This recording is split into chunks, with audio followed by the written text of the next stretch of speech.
buenos días a todas las personas que nos escuchan. Yo soy Cristi Gareda, estudiante de octavo semestre de la licenciatura de Relaciones Internacionales por la Universidad de Guadalajara y les queremos dar la bienvenida a un nuevo episodio de La Brújula Paradiplomática.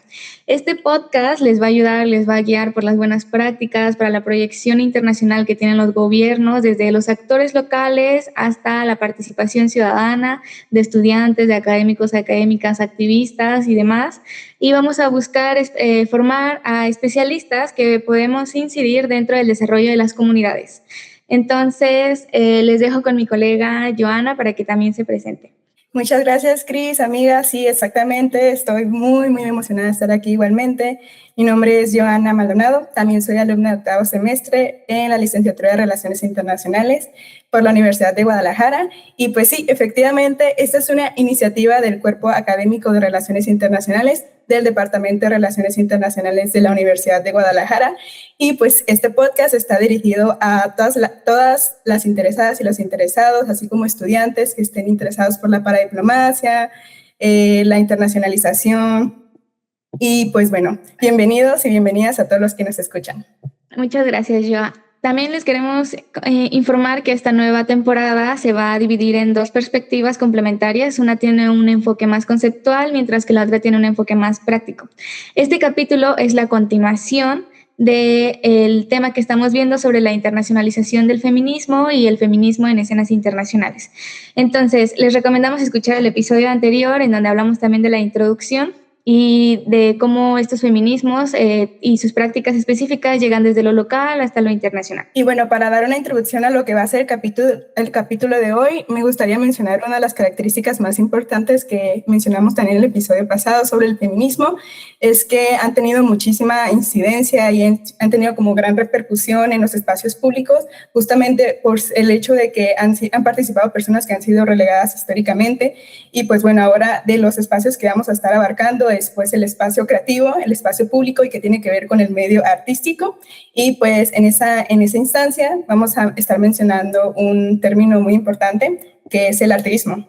Y bueno, ¿qué es el artivismo? El artivismo es cuando se hace una incidencia desde el medio artístico y como el activismo político. Entonces esto va a ser muy importante para mencionar cómo las mujeres y dentro del movimiento feminista han usado el activismo para poder señalar y exponer estas demandas que ellas tienen, así como sus experiencias personales, creativas y políticas que tienen en el espacio público, pero también, como vamos a ver, como en un medio masivo que es como los espacios sociodigitales. Justamente, y para dar continuación un poco y ya comenzar a hablar en este episodio de que vamos a hablar, vamos a abordar, por ejemplo, esta evolución que tiene el artivismo dentro de los movimientos feministas y de cómo incluso desde otros movimientos o fuera del mismo tiene una incidencia política. Entonces, este día tenemos el honor de estar platicando con dos invitadas súper importantes, maravillosas. Vamos a comenzar dándole la bienvenida a Mónica Mayer, que es artista visual, activista y crítica del arte mexicano, considerada una de las pioneras del arte feminista y del activismo de esta manera en América Latina. Y a nuestra colega Cristina Fuentes, a quien admiramos mucho, de igual manera es recién egresada de la licenciatura de Relaciones Internacionales y que nos ayudará a darle este enfoque internacional al tema. Entonces les vamos a pedir que se presenten brevemente sus proyectos, quiénes son y por qué les gustó estar aquí. Muchas gracias. Bueno, a mí me da muchísimo gusto estar aquí porque jamás había oído de lo que ustedes platican, entonces me interesa mucho siempre conocer de otros campos. Yo soy Mónica Mayer, como bien dijeron, soy artista visual, artista feminista. Diría yo que soy feminista silvestre porque empecé en el feminismo antes de que hubiera muchas publicaciones, teorías y demás. Entonces me fui formando en la práctica, estoy desde los años 70 en el arte y en el arte feminismo cuando tampoco teníamos palabras como artivismo. Más que crítica de arte, soy alguien que ha escrito mucho porque no había nadie más que escribiera. Entonces, pues había que hacer todo ese trabajo y he acabado escribiendo muchísimo en mi vida, mucho sobre mujeres artistas, precisamente para visibilizarlas. Y hoy en día sigo ejerciendo como artista y tratando de estar en contacto con generaciones jóvenes, tanto para pues, pasarles lo que hemos aprendido algunas en el camino, como para aprender de las nuevas estrategias que están desarrollando. Pues, ¿qué tal? Un saludo a todas las personas que nos escuchan. Yo soy Cristina Fuentes, soy licenciada en Relaciones Internacionales y estoy sumamente complacida de acompañarles nuevamente en este episodio, además con nuestra invitada de lujo, Mónica Mayer. Muchas gracias también por su generosidad. Aprovecho para hacer aquí un comentario de Fangirl, que en 2023, pues nosotras somos de Guadalajara, radicamos en Guadalajara, y acudí a una exposición que estaba en ese entonces en julio en el Museo Cabañas, en el Hospicio Cabañas, en Guadalajara, y ahí tuve un primer acercamiento con el trabajo de Polvo de Gallina Negra, donde Mónica Mayer ha sido una de las artistas, ¿no?, que forma parte de las creadoras de esta colectiva, y bueno, ahí fue mi primer acercamiento con ella, y hoy estar aquí en este espacio me emociona y me entusiasma muchísimo. Y bueno, a mí me invitaron las compañeras, yo no trabajo el tema del arte, un poco sí los feminismos, y quizá haciendo segunda a Mónica, que además, bueno, la considero parte de las ancestras, ¿no?, en estas cuestiones feministas y artísticas en México, en América Latina, pues yo estoy aquí también como en mis pininos de comenzar a estudiar y preguntarnos qué tiene que ver los feminismos en las relaciones internacionales como fenómeno, como disciplina, y un poco también escribir eso que durante mucho tiempo no se ha escrito, estudiarlo y sobre todo recuperar, ¿no?, las experiencias que ya están por ahí décadas atrás y bueno, hacerlas visibles en nuestra disciplina. Muchísimas gracias a ambas. De verdad que apreciamos mucho su participación y les admiramos y les queremos mucho. También aprovecho este espacio para dedicarle este episodio de este podcast al profesor Daniel Villarroel, al que queremos y admiramos mucho. Agradecemos también por el espacio de incidencia y bueno, le queremos mucho. Entonces vamos a comenzar a dar inicio a esta fase de cuestionamiento y de crítica que tenemos. Muy bien, gracias por esas presentaciones y pues sí, efectivamente vamos a empezar con el segundo momento de nuestro capítulo y pues queremos empezar preguntándote a ti, Mónica, sobre tu concepto de arte, porque sabemos que no es algo que ha sido estático para ti. Sabemos que de hecho has mencionado en diversas ocasiones que no es algo con lo que te has sentido íntimamente relacionada desde el principio e incluso como cómoda. Entonces, sabemos que es algo que has ido refinando a lo largo de tu trayectoria. Y pues, desde esta mirada crítica, ¿qué sería el arte para ti hoy? Y además, ¿por qué las mujeres han sido tus principales fuentes de inspiración? Esto es el hecho que, pues, efectivamente, has representado muy bien muchas de las experiencias y sentimientos que se ha tenido desde el colectivo feminista y también para las mujeres, y pues por eso también han podido proyectarse e incluso ser las protagonistas de su propia historia por medio del arte. Y pues sí, ¿cómo sería tu concepto de crear comunidad? ¿Por dónde iría? Definir arte es una cosa muy complicada porque es muy diferentes cosas para cada quien, desde quien pinta porque le gusta pintar hasta quienes hacemos toda una serie de cosas raras que no importa por dónde nos vayamos, porque por ejemplo, yo estudié mi maestría con Susan Lacey, una artista de Estados Unidos, y ella decía allá en los 70s que el arte tiene que ser lo que nosotras necesitamos que sea. Entonces yo me he tomado esa libertad en esta vida de hacer lo que yo necesito personalmente que sea, aunque no se haya hecho antes, aunque no quepa en definiciones, aunque se vea rarísimo, aunque digan que son unos cuantos papelitos ahí colgados nada más, pero qué es lo que yo veo que necesito en ese momento para ¿qué te puedo decir? Es que para mí el arte es una manera de vivir la vida, de entender la vida, de ir narrándola. Hablo de mujeres porque soy mujer, porque es mi experiencia, porque lo que yo sentía que no estaba plasmado en el arte era precisamente, sí empezaba a estar plasmado, digo, hay una Frida Kahlo, ¿verdad? Antes que nos empieza a hablar desde el yo, desde esa primera persona. Entonces ese hablar de nuestras experiencias como mujeres, no hablar por otras, sino hablar de nosotras mismas, para mí siempre ha sido muy, muy importante, y de la misma manera pues hacer lo que necesito que sea mi trabajo para los objetivos que tenga en determinado momento. Y puede ser desde hacer una pieza como El Tendedero, que hice por primera vez en 1978, hasta hacer lo que ahora estoy haciendo como con más continuidad, que es una pieza que se llama Soy tan pero tan vieja, y voy poniendo frasecitas y llevo ya como 1000 frases hablando de esta experiencia de la vejez, de la cual pues no hablé antes porque no era vieja, pero ahora sí soy vieja, entonces pues toca hablar de esa experiencia. Pero de la misma manera que yo defiendo hacer el trabajo artístico que a mí me interesa, que tiene que ver con lo que hago, con el público, con cómo se distribuye, a mí me interesan como todos estos aspectos, con cómo se archiva, pues yo creo que cada una podemos hacer el arte que nos interesa y defenderlo. Es lo maravilloso. Es un campo muy, muy amplio que nos permite mezclar la vida y mezclar el arte y mezclar todo. No sé si eso es claro, porque luego no sé si lo explico bien. Muchas gracias, Mónica. Qué increíble, porque sí, justamente creo que hablamos de esto que es situado, ¿no? Y que yo me quedo mucho con la frase de el arte es lo que necesitamos, ¿no? También a Cristi, nos gustaría preguntarte, a través de lo que has analizado en tu investigación, ¿de qué manera el concepto de artivismo se puede interpretar y se puede reconocer en el área internacional?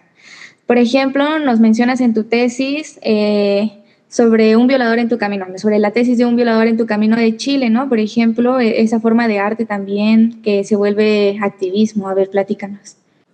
Bueno, yo escribí una tesis sobre uso un concepto, ahorita lo voy a desarrollar un poco más en sintonía también con lo que nos comenta Mónica, que es la politicidad de los movimientos feministas en Chile frente al neoliberalismo, no como un proyecto político o económico, sino como algo que en términos de Foucault se ha definido como racionalidad gubernamental, ¿no? Es decir, la forma de conducir la vida de la gente y administrarla y demás, ¿no? Entonces, bueno, me parece fundamental lo que menciona Mónica, además ella es la experta, la artista, y hay una época muy interesante, hay un concepto, bueno, el concepto de artivismo, digamos, que yo un poco menciono en mi tesis, es algo que recuperé de Micaela Fernández de Arriba, que está presente en un diccionario, ¿no? de estudios de género y feminismos, y ella hace un poquito esta reconstrucción que, bueno, el arte eminentemente siempre es político, pero diferencia el arte por sí mismo de los artivismos porque estos tienen como la característica de ser una forma deliberada de acción pública con determinadas causas sociales, ¿no? A diferencia de cualquier otra manifestación artística. Y el arte feminista sí tiene un origen muy como que podemos rastrear entre la década de los 60s y los 70s. Entonces también eso es muy interesante cómo ha ido evolucionando. Ya lo comentaba Mónica ahora, que ella en el 78 hizo este trabajo que ha sido fundamental de los tendederos, ¿no? Y un poco ahí estuve documentándome, corrígeme Mónica si menciono algo erróneo, pero ella lo que quiso hacer fue dar cuenta de cómo las mujeres vivimos experiencias por nuestra condición de género que pueden ser diferenciadas a las de los hombres, que también, aunque habitemos en la misma ciudad o en los mismos territorios, ¿no? En el podcast pasado, en el episodio pasado, hablábamos que los feminismos tienen esta capacidad de ser multiescalares, ¿no? O sea, tenemos situaciones locales, pero tenemos también situaciones regionales, internacionales, y me parece que una de las cosas más interesantes que se han vivido en los feminismos, sobre todo en América Latina, durante la última década o en el siglo XXI, pero muy, muy concretamente en la última década, es que han logrado articular sus demandas de manera internacional, transnacional, ¿no? Lo que viven las mexicanas o lo que vivimos las mexicanas dialoga muy bien con lo que viven las chilenas, las argentinas, las brasileñas y demás. Y esto también, no solo en un contexto de América Latina, sino también que logran, ya lo platicaba también en el episodio pasado, construir una gramática, ¿no? Es decir, un vocabulario que dé cuenta de las experiencias que se viven y de las formas de lucha y de resistencia frente a ciertos patrones de dominación y demás, ¿no? Entonces, me parece que ese artivismo se puede reconocer, insisto, voy a regresar al ejemplo de Mónica y los tendederos. Ella inició con una curiosidad, pues, que planteó a muchas mujeres en la calle, ¿no? Que era, ¿qué situaciones vives o qué situaciones te afectan, ¿no? En la calle. Y entonces ahí bueno, ella podría explicarlo, ¿no? Mejor, pero da cuenta de cómo las mujeres a lo mejor dicen, no, me afecta la contaminación, me afecta, no sé, un sinfín de situaciones, pero concretamente Mónica plantea a estas mujeres entrevistadas en el 78, si acaso, si no les molestaba el acoso o la violencia física que se vivía por ser mujeres en el transporte público. Entonces, regreso al concepto que yo utilicé en mi tesis, que es la politicidad, y lo asocié un poco con una cosa que también planteaba Julieta Kirwood, esta feminista chilena, también de los 70s, un poco más, donde da cuenta de cómo la condición, digamos, de mujeres tiene que ver, uno, en identificarnos como parte de un grupo, no como individuas, sino como una colectividad que además tenemos experiencias diferenciadas. Entonces, me parece que el activismo feminista es muy importante y se puede reconocer a nivel multiescalar a partir de esta concientización que tenemos como grupo, ¿no? Que además, incluso las mujeres, lo hemos hablado, vivimos pues en una heterogeneidad, ¿no? No es lo mismo ser una mujer blanca que vive en el occidente o en una zona o en una ciudad, ¿no? Una zona urbana que ha tenido acceso a la educación formal, digamos, a ser una mujer, no sé, afrodescendiente, indígena, con discapacidad, de la diversidad sexual y demás, ¿no? Y bueno, nos atraviesan distintas cuestiones, pero lo hemos logrado manifestar o articular a través de estos activismos que son pues puestas o manifestaciones artísticas en la escena pública. Yo lo comentaba y ya, voy cerrando. En la tesis, la verdad que la inspiración, bueno, además, ¿no?, de que me interesaba el neoliberalismo, la implantación del neoliberalismo en América Latina y Chile y estos planteamientos de Foucault y demás. En 2022 yo estaba viviendo en Madrid y ahí fui un día a una exposición también en el Museo Reina Sofía que se llamaba Tiempos Incompletos, ¿no? Chile, primer laboratorio neoliberal. No era una exposición feminista, era más bien una exposición sobre la instauración del neoliberalismo en Chile, pero había una serie de fotografías de las estudiantas chilenas del Mayo Feminista, ¿no?, de 2018. Y había una foto icónica de unas chicas colocando en la Universidad de Chile pancartas y demás en esa época que, recordemos, fue una manifestación muy importante de las estudiantes contra la violencia de género en sus universidades y que también tenía una impronta antineoliberal y demás, ¿no? Entonces, la foto que yo observé eran las chicas colocando una pancarta que decía: tiemblan los Chicago Boys, aguante el movimiento feminista. Y esa foto, que, insisto, bueno, aquí Mónica podrá hablar un poco más al respecto, no era una exposición feminista, pero sí documentaba, era una documentación fotográfica o visual, digamos, de un momento de protesta feminista en Chile. Entonces, para mí fue súper inspiradora, que además ya conocía un poco el contexto de esa movilización, pero esa fotografía fue lo que detonó de alguna forma mi tesis, y bueno, también así la titulé, ¿no? Tiemblan los Chicago Boys. Y bueno, me parece que esos ensamblajes, digamos, feministas se pueden observar de múltiples maneras, a múltiples escalas, y bueno, también me inspiré como en estos movimientos o activismos contemporáneos, como fue el caso de las tesis, esta colectiva chilena también, con la performance Un violador en tu camino, ¿no?, que lo hemos visto cómo se reprodujo a nivel internacional también con una manera, o sea, masiva, pues sorprendente, ¿no?, porque tuvo adaptaciones incluso de distintos idiomas, en distintas regiones del mundo, y pone de manifiesto que las mujeres, no importa el lugar en el que estemos situadas geográficamente, siempre estamos viviendo o enfrentando violencias y siempre hay ciertos ejes de dominación que nos afectan de maneras distintas, pero nos afectan, ¿no?, como es pues el patriarcado. Muchas gracias, de verdad. Me encanta todas estas ideas y experiencias que están trayendo, porque una puede empezar a hacer como conexiones desde lo que están contando, incluso aunque parezcan como experiencias diferenciadas, en realidad están expresando que el arte incluso se puede transformar, incluso que desde el principio que dijimos no es algo estático, así como el proyecto Mónica del Tendedero, como que ahora nosotros en nuestra universidad literalmente transformamos nuestra experiencia de lo que entendemos por el tendedero, y ahora como que colgamos, no sé, a personas que creemos que han como que afectado a mujeres, ahora que se llama como quemar a la persona, pero pues es eso, que se ha transformado, incluso ha tenido como pues esta escala transnacional, que también la usan como a lo largo de Latinoamérica y también en diferentes partes del mundo. Y pues sí, ahora retomando estos conceptos y reflexiones que han traído, por ejemplo, el término de politicidad conectado con el arte y el feminismo, ¿cómo consideran que se transforma el arte feminista cuando se encuentra con el movimiento y las luchas colectivas? Pues yo no creo que sea que se encuentre, es que es parte de. No es como que estábamos las artistas y nos encontramos con el feminismo y vamos a hacer juntos, es que somos las que estábamos en los movimientos. Y además hacíamos arte. Ahora, al principio de mi experiencia del movimiento feminista en México, el arte ni siquiera les interesaba mucho. Esto es algo que ha venido posterior y que tiene que ver más con generaciones recientes y que tiene que ver con las redes y con otra manera de trabajar y con generaciones jóvenes y más jóvenes de feministas. Porque también es algo que había arte feminista desde un principio, pero no necesariamente el feminismo lo utilizaba. Sí se documentó, está el archivo de Ana Victoria Jiménez, por ejemplo, ahorita que hablabas, Cristina, de cómo te inspiró esta fotografía.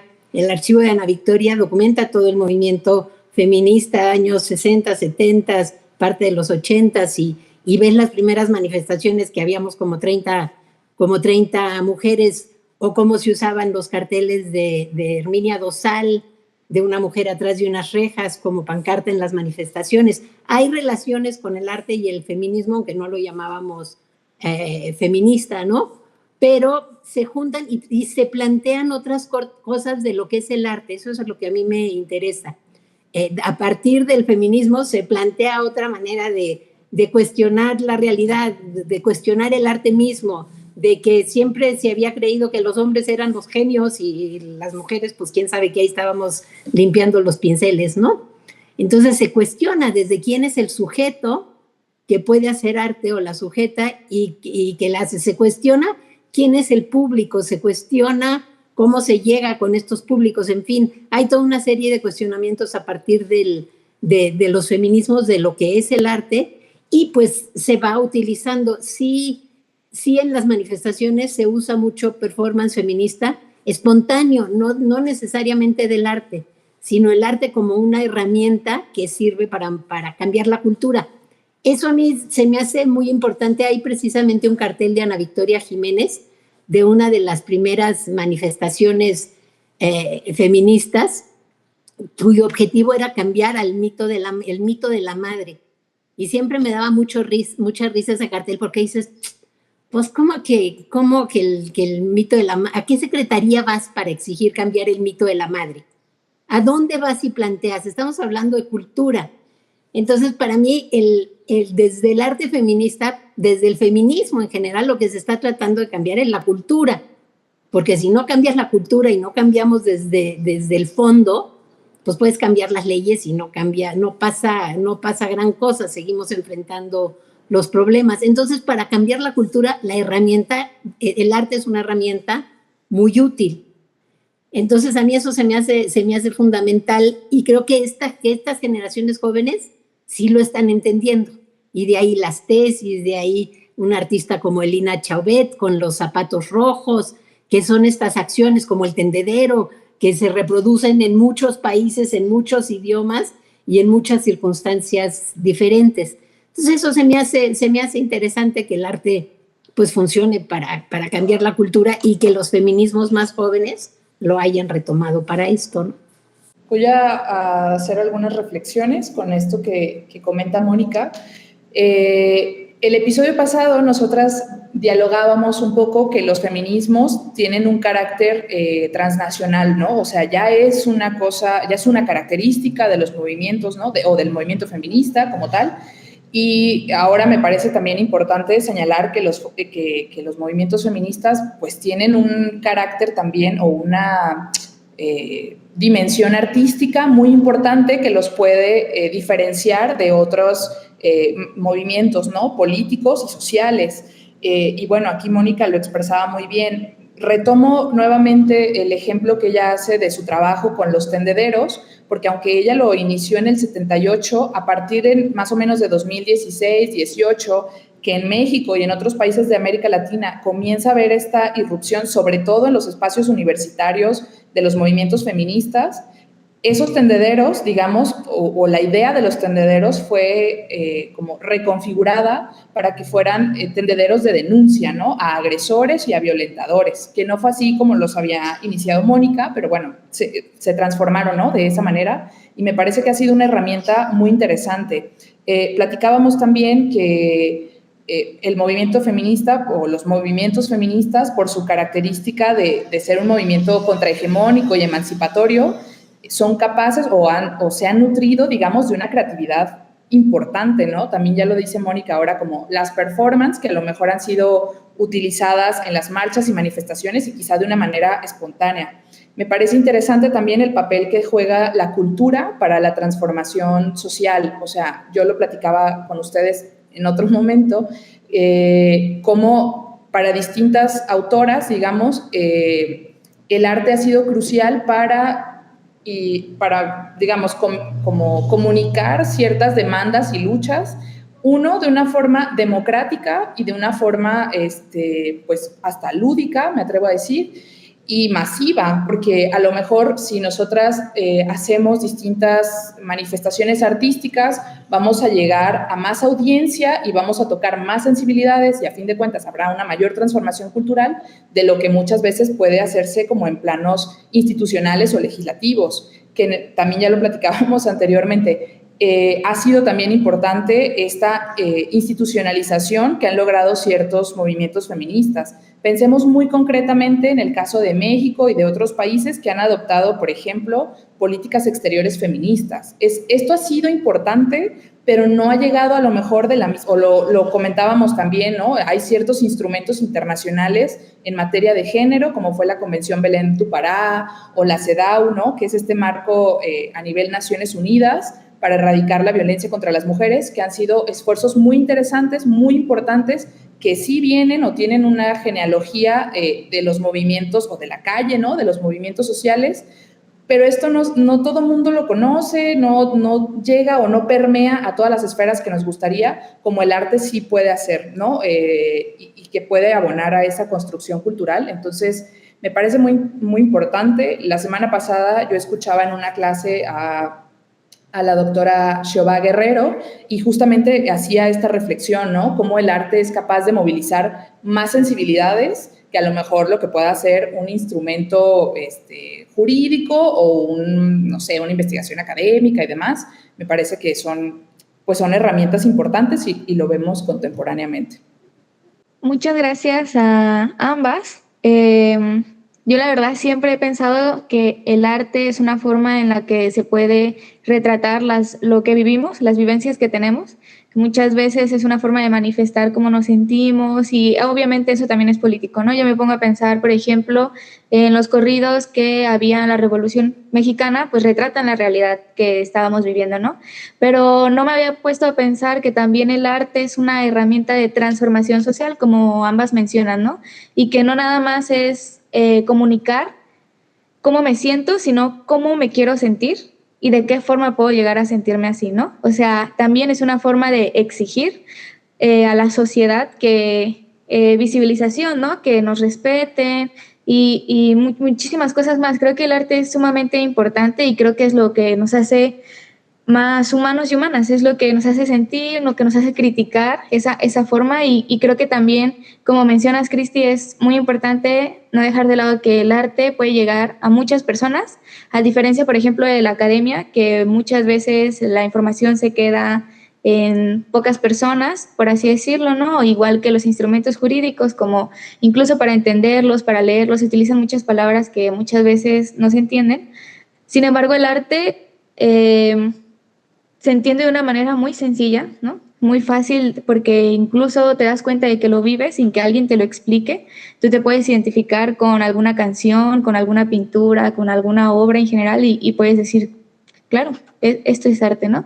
Y me gusta que también este arte está dejando de ser, este artivismo está dejando de ser occidentalista, ¿no? Que tiene estos sentidos de poder, ¿no? Que son hegemónicos y que de esta manera se vuelve más democrático.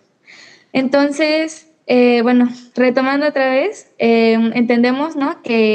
que se vive en diferentes contextos y que muchas situaciones pues obviamente son completamente distintas. Entonces, bajo este sentido, a mí me gustaría preguntarles a ambas, por ejemplo, cuáles son los principales retos y oportunidades, tanto para el arte, por ejemplo, y estas nuevas formas de expresión que están teniendo las nuevas generaciones, como dice Mónica, y, por ejemplo, para los movimientos feministas que también utilizan este activismo, incluso para ambos, porque como mencionan anteriormente, no es que se encuentren, sino que están intrínsecamente unidos, ¿no? Pero me gustaría preguntarles eso, justamente, ¿cuáles son los retos y oportunidades principales? Bueno, yo siempre pienso que uno de los retos del arte, del activismo o de cualquiera de estas manifestaciones es que quede un registro, que queden registros buenos para que se puedan seguir reutilizando los materiales y las ideas. Creo que un reto es tratar de definir, lo cual a mí misma me cuesta trabajo, hasta dónde sigue siendo arte y hasta dónde ya no. Los tendederos de las estudiantas no están hechos con un sentido en lo más mínimo como si fuera arte. Yo sigo, el proceso, lo voy documentando porque se me hace muy interesante que de un proyecto artístico se llegue a la cultura popular. Ha salido en 2 telenovelas el tendedero y ha salido en una serie entonces para mí es muy interesante cómo puede pasar el movimiento que ha tenido esta idea de hace 50 años y cómo se ha ido transformando. Ahora, diríamos que es arte, ya no diríamos que es arte. Las estudiantes en general que utilizan el tendedero, ni idea tienen qué hice yo, por qué lo hice, y está bien, no creo que importe, pero para mí es como seguir hasta dónde siguen los fenómenos sociales y qué es lo que presentan. Ir registrando todos estos cambios, cómo se vuelven un trabajo diferente, pero ese es pues mi interés, porque a mí me interesa registrar estas cosas. No sé qué tanto diría yo que es un reto así de los activismos y de todas estas cuestiones, ¿no? Y de lo que pueden hacer, bueno, pues yo creo que tenemos las redes sociales que nos van a servir muchísimo, entonces potencialmente se pueden usar de muchas maneras. También estaba pensando, no es la primera vez, hasta antes de que hubiera tecnología, yo creo que ya andaban las feministas como tratando de encontrar este rollo internacional. No sé si ustedes conozcan un proyecto muy grande de una artista que se llama Judy Chicago en Estados Unidos, que es como de las mamis allá del arte feminista allá. Hace un gran proyecto en el que en una mesa pone con vasos, con platos de cerámica en forma de vulva a mujeres importantes de la cultura, y en el piso, en fin, este gran proyecto que sigue en un museo, ha sido la instalación con más visitantes y hasta la trataron de enjuiciar los senadores en Estados Unidos en algún momento. O sea, obra de arte con escándalo, funcionó perfecto, ¿no? Y a la par de su exposición, otra vez Susan Lacey, que era alumna de ella, hace una cosa que se llamó la International Dinner Party. Entonces, invita a mujeres de todo el mundo a que la noche que se inaugura esa pieza, hiciéramos en todo el mundo cenas para reconocer a las mujeres que habían sido importantes en nuestras comunidades, ¿no? Entonces, por ejemplo, en México se hace una cena con Adelina Cendejas, periodista, con Concha Michel, activista, con otras mujeres, y con Amalia Castillo Ledón, que era política, la primera embajadora de México, etcétera, y se juntan y las feministas les dan las gracias. Entonces, no nada más el arte feminista como denuncia, sino también el arte feminista como en un espacio de cuidado, un espacio de creación, de contar nuestras historias, que se me hace a mí muy, muy importante. Incluso en estos momentos, para mí esa es la estrategia a seguir, no tanto la de la denuncia y la batalla, porque además ya me cansé, ya llevo 50 años en eso, sino los afectos, el cariño, los cuidados, porque dentro de los activismos también nos desgastamos un montón. y es muy cansado y muy difícil. Y no se ha acabado la triple jornada y no nos pagan todavía igual y no sirven las leyes cuando denunciamos que hay violaciones y feminicidios y todo lo demás. Entonces es muy agotador y la batalla va a seguir mucho tiempo. Entonces para mí los cuidados son algo muy importante para que podamos seguir en esta lucha, porque además probablemente se va a poner peor. Nada más es cosa de ver cómo están yéndose para atrás y para atrás y para atrás en lugares como Estados Unidos, Argentina, etcétera, etcétera, para entender que es muy fácil que nos toque aquí también y cómo vamos a tener la fuerza para resistir. Entonces, para mí esos son los retos y pues también son oportunidades, ¿no? De pensar en estrategias antes de que nos agarre la marejada.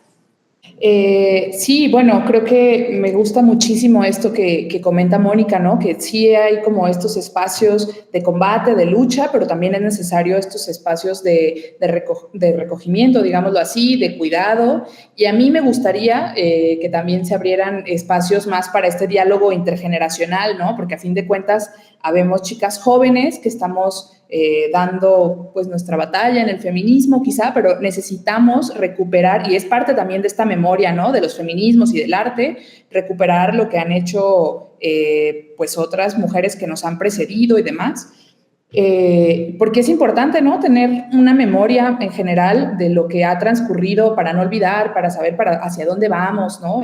Me parece que es fundamental esto de dialogar y reconstruir, ¿no? Con las ancestras, ¿no? En general, lo que se hace. Hay varios retos que hemos observado o que estamos observando de manera contemporánea.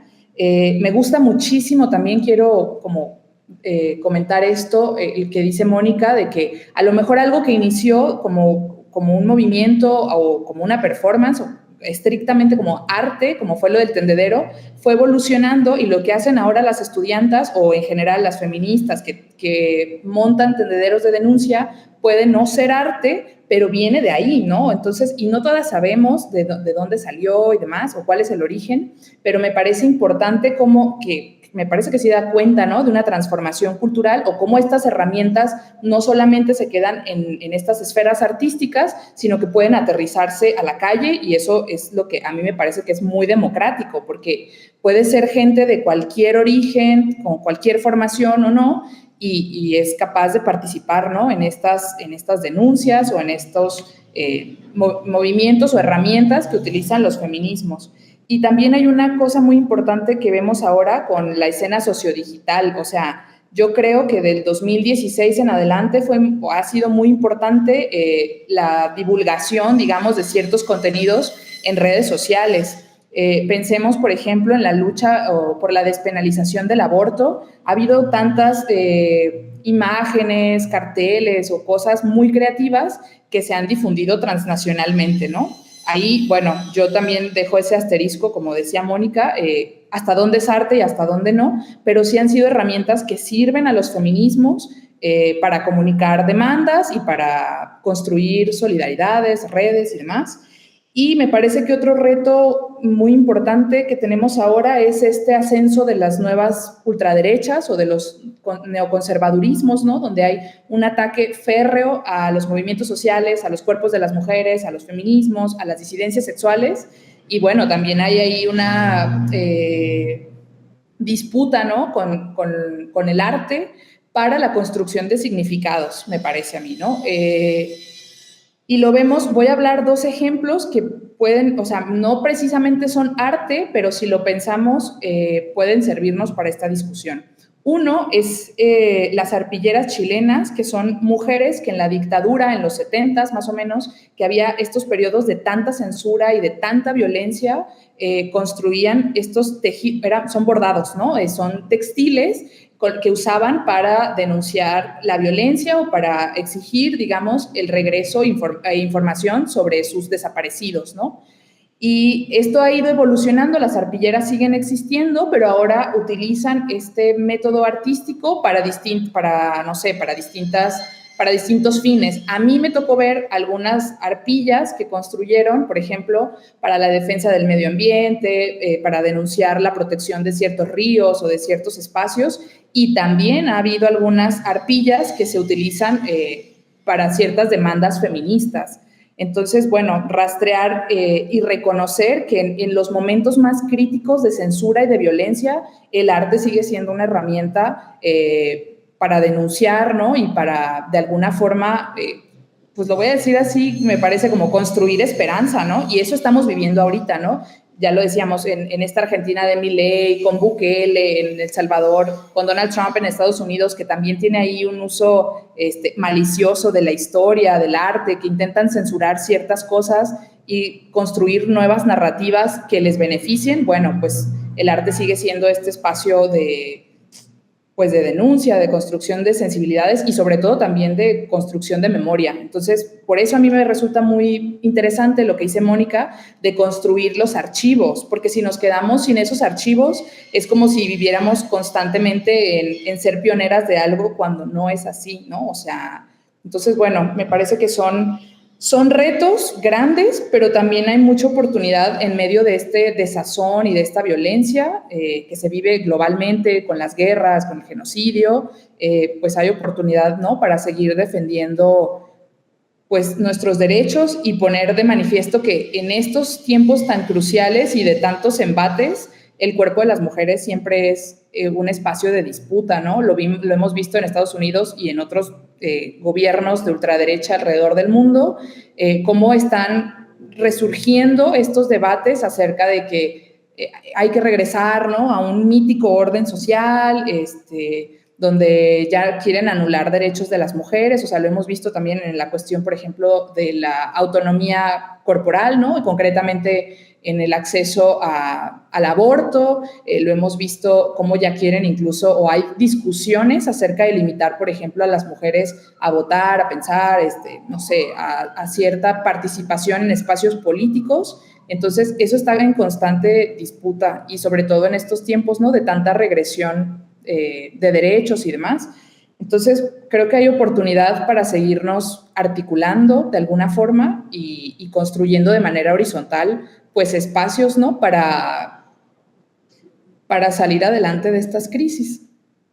Muchas gracias a ambas por estos aportes y estas reflexiones. Creo que de verdad es un espacio muy nutritivo en el que se puede como reconstruir estos conceptos que se tienen, pero también resignificar en lo que significa como la época contemporánea, cómo le podemos dar sentido, incluso cuestionar nuestra realidad por medio de estas herramientas que, bueno, sea arte o no, pues es una manera en la que uno lo puede formar personal, es muy íntimo. Creo que es muy poderoso también, como que simplemente es un lado muy humano y muy bonito que creo que se le puede dar significado como uno quiera. Y pues, bueno, también un poco ya para concluir, me gustaría todavía que tuviéramos presente esta imagen que hablamos del tendedero, pero ahora como vamos a imaginar que es un tejido que estamos haciendo entre todas y pues pasa por todos estos lados, por todos estos países, estas fronteras y pues más allá. Y si cada una de nosotras pudiera dejar un mensajito o un nudo como en este tejido que estamos haciendo, ¿cuál sería ese mensaje o ese sentimiento que les gustaría dejar, que les gustaría compartir con todos quienes nos escuchan? Yo voy a ser muy insistente en mi nudo y en mi recomendación y en lo que siempre digo, pero para mí los archivos son fundamentales y que cada una podamos contar nuestras historias es fundamental, porque no se trata de que yo como artista cuente la mía personal, sino de que todas nos sintamos con la fuerza y saber que son importantes todas nuestras historias y que hay que dejarlas y que hay que conservarlas y que hay que construirlas. Entonces, para mí, eso sería lo que dejaría yo en ese tendedero que me gustaría que sí hiciéramos alguna vez. Pues yo creo que como nuevas generaciones nos toca dar la batalla, ¿no? Con medio o por medio, digamos, también de los afectos y demás, pero ante estos tiempos tan violentos, tan oscuros, eso, creo que hay que informarnos, que hay que construir comunidad, ¿no? Y esto que dice Mónica, ¿no? Todas las historias son importantes y las mujeres venimos de una época donde siempre se han minimizado nuestras historias, nuestros problemas, o se reducen a cosas que en apariencia son banales, pero no. ¿Cuántas veces las mujeres han estado fuera del arte, de la academia, de los espacios políticos y demás, pensando que nuestra función a lo mejor son los cuidados, la maternidad? Entonces, ahora hay como pues nuevos espacios, nuevas reivindicaciones, y me parece que es importante no olvidarlo, ¿no? Porque insisto, en este contexto que estamos viviendo, se piensa que sí, que quizá ese es el espacio ideal, ¿no?, de las mujeres, y pues nada, ha costado mucho llegar a donde estamos y lograr lo que tenemos. Y también ese era un poco el cierre del episodio pasado, ¿no?, que los derechos de las mujeres siempre están en disputa. Entonces, pues hay que seguir adelante. Insisto, en estos contextos de gobiernos ultraconservadores, pues está dando marcha atrás a la participación, digamos, de manera institucional en distintos espacios internacionales, ¿no? Nada menos lo hemos visto en el gobierno de Argentina, de El Salvador, de Estados Unidos mismo, como incluso ya no se está prohibiendo, ¿no?, el uso del lenguaje inclusivo por solo mencionar un ejemplo. Entonces, me parece que tenemos que estar ahí atentas, vigilantes y construyendo redes internacionales de solidaridad, como ya los movimientos feministas lo están haciendo muy bien, ¿no? Pero seguir, a pesar de las disputas que puede haber dentro de los movimientos feministas, pues encontrar las coincidencias y seguir adelante. Muchas gracias. De mi parte, el nudo que me gustaría dejar es que el arte como forma de resistencia y como herramienta transformadora, porque la semana pasada tuve la oportunidad de terminar un proyecto de incidencia social en donde justamente buscábamos obras de arte expuestas sobre todo en museos que dejaran una posición a la mujer de sumisa o que como una postura con la que no nos sentimos cómodas. Entonces, la idea era como criticar, ¿no? Criticar esto y justamente que en los recorridos, quien diera el recorrido tuviera una mirada crítica de exposición, por ejemplo, ¿no? O decir como, pues sí, está esta pintura o está esta exposición, pero pues hay que ser críticos también al arte, ¿no? Y es que también muchas veces yo me pongo a pensar que el arte siempre se ha pensado y siempre se ha visto de manera hegemónica para las personas blancas, que tienen dinero, que tienen los recursos, que tienen el tiempo para hacer arte, ¿no? Y que muchas veces esas personas pues son en su mayoría hombres. Entonces también el arte como forma de resistencia y de apropiación, ¿no? De decir, nosotras no solamente somos las musas, sino también las que hacemos el arte. Y creo que esa es otra forma de generar comunidad y colectividad, como ustedes mencionan. Creo que es muy importante no dejarlo de lado, no minimizarlo ni desvalorizarlo, sino al contrario, visibilizarlo aún más, ¿no? Y ser conscientes de lo que consumimos, de lo que creamos, de lo que generamos, de cómo lo archivamos, de qué otra forma podemos incluso incidir en otros espacios. A mí me gustó mucho este episodio. No sé si mi hermana Joana quisiera agregar un nudo. Creo que es muy importante igual. Yo creo que el nudo que yo pondría o el mensaje es como la memoria, porque siento que justamente de las cosas que más me gusta del activismo, del arte en general, es que siento que se representan muchos los sentimientos como desde los símbolos, la simbología. Y yo siento que así como tenemos lenguaje y que es mediante la articulación de palabras y mediante otras cosas, creo que de verdad me encantan las maneras en las que se han sido mediante los símbolos y también que representan nuestro cuerpo, nuestro inconsciente, la mente, todo esto de que involucra la memoria. Entonces como que sí, sería algo así como tenemos memoria. Voy a decir una cosita más, porque me parece importante, sobre todo para nosotras como chicas o generaciones más jóvenes. A mí, y seguramente a ustedes también, les ha tocado ir a las marchas feministas y ver ya masivamente las calles, ¿no? O sea, cuántas miles de mujeres marchamos. Sabemos que ya en la universidad podemos dedicarnos a los estudios de género, a los estudios feministas. Ya hay programas institucionales, no tanto, pero ya se les da la seriedad que tienen, ¿no? Para el análisis y la reflexión social. Pero cuando una conversa con mujeres que nos antecedieron, Mónica lo dijo hace un momento, que lo importante de estos registros es que se puede observar cómo en los 70s, 80s, que es no hace mucho tiempo, eran muy pocas mujeres, ¿no?, las que hacían eso. Incluso al inicio de este siglo, o sea, en la década de los 2000, todavía cuántas profesoras les decían que dedicarse a los estudios de género o a los feminismos era pura ideología, o cuántas mujeres participaban en las marchas y eran muy poquitas, ¿no? Entonces, ha habido una pues mayor difusión, ¿no? de los feminismos, de la lucha, del arte feminista, y no ha sido gratis, ¿no? Entonces, eso, me parece que es muy importante reconocer que aunque ahora estamos en una situación privilegiada, entre comillas, no siempre ha sido así y se corre el riesgo de que haya siempre estas cooptaciones políticas, ¿no? Entonces, bueno, eso, tenerlo muy presente porque, insisto, hay que seguir dando la batalla. Muchísimas gracias. Entonces, bueno, ya hemos llegado al final de este episodio tan enriquecedor y maravilloso. Les agradecemos de corazón a nuestras queridas invitadas, a Mónica y Cristina. De verdad, esperamos seguir trabajando con ustedes de la mano, incidiendo, platicando, colaborando, seguir en contacto, ¿no?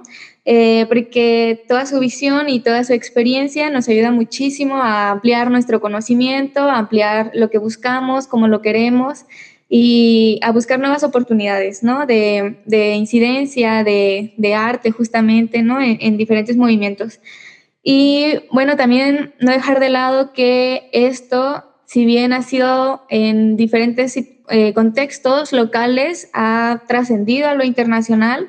Creemos que también es muy importante reconocer ese aspecto y que, bueno, en la actualidad y gracias a la globalización, a pesar de, tenemos una comunicación muy sencilla, ¿no? Que un ejemplo de esto es la videollamada que estamos teniendo actualmente y cómo esto nos ayuda, ¿no? A diversificarlo, a democratizarlo, a podernos enterar de diferentes vivencias que viven en diferentes partes del mundo prácticamente, ¿no? De movimientos feministas y de sus maneras de interpretación visual y auditivas, por ejemplo, en Asia, ¿no? En África, en el sur de América Latina y en diferentes espacios. Entonces agradecemos mucho que se den el tiempo. Y a nuestra audiencia les invitamos a escuchar el episodio pasado de este mismo podcast en donde hablamos sobre la introducción de este tema, sobre cómo el movimiento feminista llega a la escala internacional y bueno, en este vimos cómo es las herramientas que utilizan, ¿no?